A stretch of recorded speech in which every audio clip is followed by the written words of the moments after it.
Hi guys, ingat kayo dito sa may Pala-Pala, Emilio Aguinaldo Highway. Ayun makita niyo yan, meron sign na no U-turn. Huwag kayo mag-U-turn dyan. Huliin kayo, 1,000 yung bayad dyan.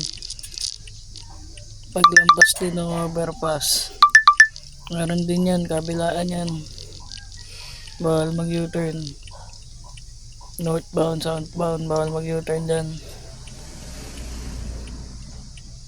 Pag nahuli kayo, 1,000 pesos. Ayan. Yan, bawal dyan mag-U-turn. Tapos, southbound.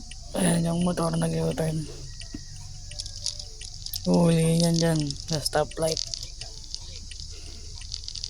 May nakaabang dyan na manghuhuli. Ayan, pinara na sila. Nahuli sila. Bawal kasi mag-U-turn dun eh. Minsan nanguhuli, minsan hindi. Pero mas maganda, huwag ka na lang mag-U-turn, baka madali ka. Ride safe lagi. Drive safe, ride safe lagi guys. Thanks for watching.